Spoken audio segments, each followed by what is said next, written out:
This is Janet Castleton and Taylor Ann Mearsman. They are co-teachers in a 6th grade math class at Goddard Middle School. They're going to talk to us about their learning cycle in a standards-based environment. So in 6th grade math here at Goddard, we set the expectation and we start every class the same type of way. We start with I can statements. These I can statements, we blend them with our Colorado State standards and our proficiency scales here in LPS. And all of that blends together to help highlight that important vocabulary for the kids. And so with those I can statements, we focus on academic language, specifically those cognitive verbs, so kids understand what justify, evaluate, compare, contrast, identify, those types of words mean. Then we also loop back to our I can statements and we reframe the learning that we did the day before so that we can connect it to the current lesson. So with these I can statements, they kind of take two different paths in our day-to-day life. One path is the teacher lens, so the I can statements help us plan and pace. We can identify common misconceptions. If there's a topic that we know we need to support more, we can do that. The other lens that we can go down is our student lens. Obviously, we want the I can statements for the kids to understand. And one way we do that is we use these KWL charts, or these what do I already know charts. We start these at the start of every chapter. So there's a terms and a topic section. The kids go through and rate what they know or what they don't know, or if they've heard of it. And then at the end of the chapter, they'll be able to kind of see their growth throughout the chapter. It allows Ms. Castleton and I to kind of see a quick litmus test on where these kids are in comparison to what we're getting ready to teach.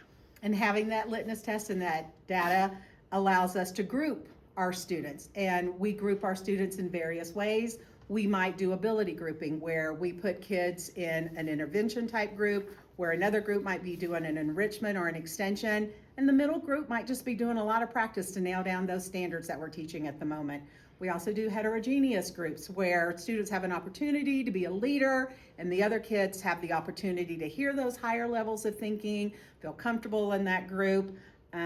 We also always keep our student social emotional needs in mind so that everyone feels like they can be collaborative and productive and that they don't feel left out and that are part of this whole process. Yeah, so with these two paths, the student path and the teacher's path, they both merge to really just kind of give us our bread and butter every day for every math lesson that we do.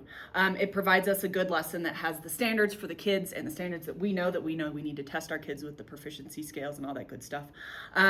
We have the opportunity to provide that feedback in the moment. Also, the kids can provide feedback with each other when they're in those groupings. And it just makes a really good, well-rounded class for us. This year, Goddard, we have been focusing on professional learning through John Hattie's book called The Illustrated Guide to Visible Learning. This has guided our instructions. It's given us a new lens on teaching. And one of the cool things that John Hattie tells us as teachers is that we need to make sure that we're providing verbal and written comments and feedback to our kids. All of this feedback cycle, this feedback loop is how we help move our kids forward in their learning. Mm-hmm.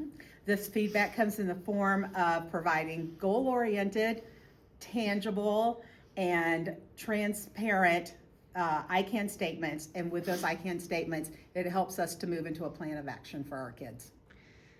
That's awesome. So you guys said this is a new approach for you this year. What impact or influence have you seen on your students from this shift in your instruction?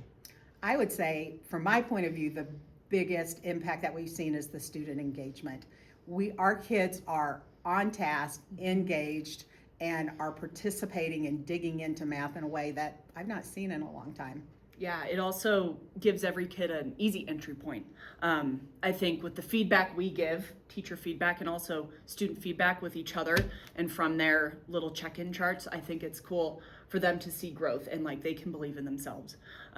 It makes math very productive for everyone involved. It's been really fun. That's awesome. Thanks, you guys. Thank you. All right.